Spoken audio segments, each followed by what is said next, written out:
Integración continua. ¿Qué es integración continua? Bueno, se dice que la integración continua es una práctica de desarrollo de software, donde los miembros del equipo integran su trabajo frecuentemente. Esto sucede una vez al día. Cada integrante verifica con un build automático para detectar errores de integración tan pronto como sea posible. Muchas veces se tiende a pensar que la integración continua es tener instalado el servidor de integración continua y que éste compile el código periódicamente, o tener automatizados los despliegues dándole un botón desde dicho servidor. Pero como se puede ver, la integración continua engloba mucho más que esto. Es una serie de buenas prácticas de comprobaciones interconectadas entre sí para conseguir un software de mejor calidad.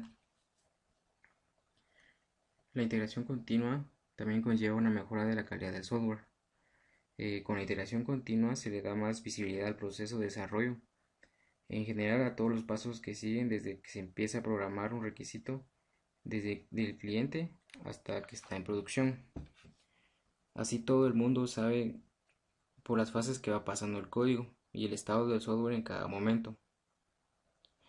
Si todo el equipo no conociese esto o las estrategias están poco definidas, con la integración continua habrá que solucionarlo. También se mejora la calidad del producto de software.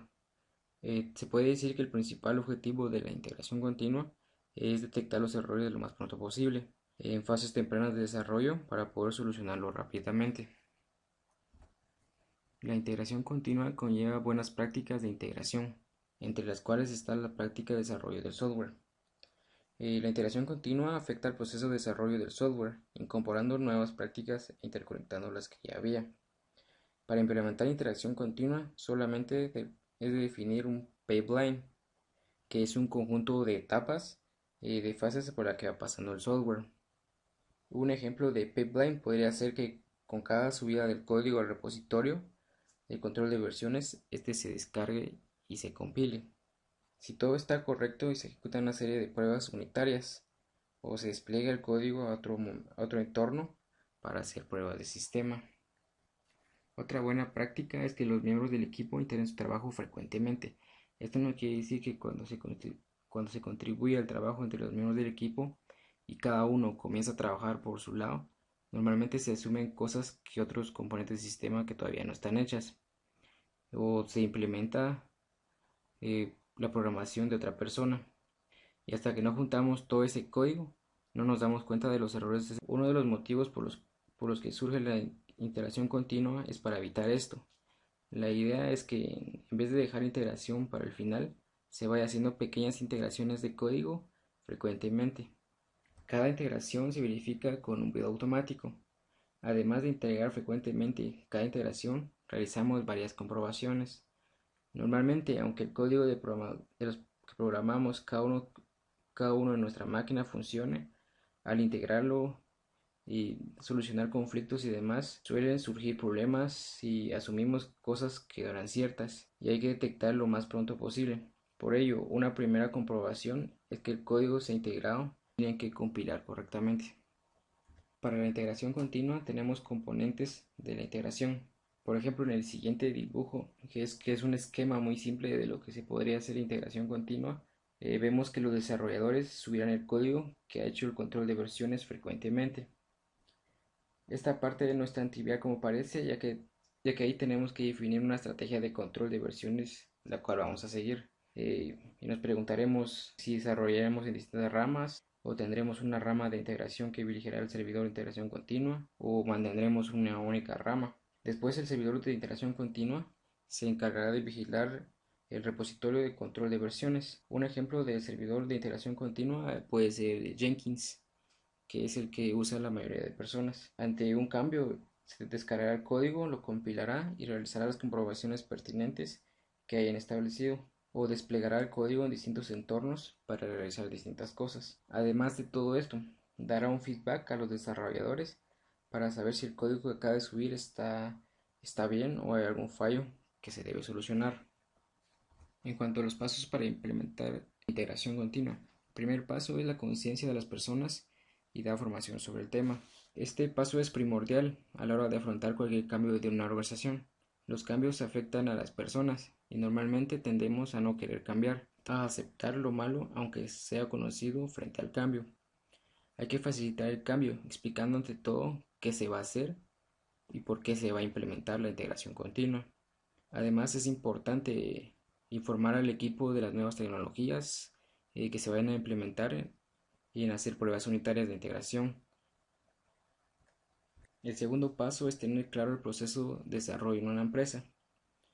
Con esto se refiere a tener bien definido las cosas como los entornos que hay, cuáles son los criterios para las versiones de software o qué se hace en cada entorno, también qué tipos de pruebas se hacen y en qué momento.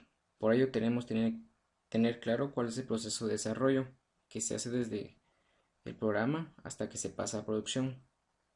Para poder automatizar o implementar el servidor de integración continua, lo que creemos necesario. El tercer paso es tener clara la política de gestión de la configuración y el control de versiones. Esto también es algo importante, ya que sin el control de versiones la integración continua no funcionaría. Vigila constantemente y monitoriza los cambios que se hagan en el sistema de control de versiones. Por ello, antes de ponernos manos a la obra para implementar la integración continua, es necesario pensar cómo vamos a combinar nuestras estrategias de control de versiones con la integración continua. El cuarto paso es la gestión de tareas y trazabilidad. La idea principal de la integración continua es llevar a cabo integraciones de código pequeñas y que sean frecuentemente. Y para ello, qué mejor que forma de dividir el trabajo en pequeños trozos. Algo muy útil para controlar son las herramientas de gestión de tareas. En este caso podría mencionar como una de esas herramientas Jira o Redmine. Esto es indispensable siempre, pero muy útil cuando detectamos fallos en el código. Así tendremos controlados en qué commit el código se ha dado el fallo y qué hay implementado y qué no está implementado. Como quinto paso tenemos la automatización del build. Aquí ya entraríamos en automatización de la compilación. Para automatizar el build se puede emplear scripts o herramientas como Ant o Maven. La compilación es el paso dentro de la integración continua antes de ejecutar pruebas, por lo que si en este punto nos tardamos mucho tiempo, todo el proceso se demorará mucho y no conseguiremos el feedback necesario sobre las fallas de la aplicación. El sexto paso es definir cuál va a ser el pipeline de integración continua. Antes de instalar cualquier servidor de integración continua, debemos pensar qué pasos o por qué fases debería ir pasando el código. Definir el pipeline de integración continua, que es una serie de pasos de cómo se va a realizar la integración para que luego programemos esto en el servidor. El séptimo paso sería elegir e instalar el servidor de integración continua. Una vez hechos los anteriores, pasaríamos a instalar y configurar el servidor de integración continua, además de implementar el pipeline que hemos definido previamente. Para este caso tendríamos como herramientas Jenkins, Hudson o Cruise Control. Cada una es muy diferente una de la otra, pero todas sirven para la implementación de la integración continua.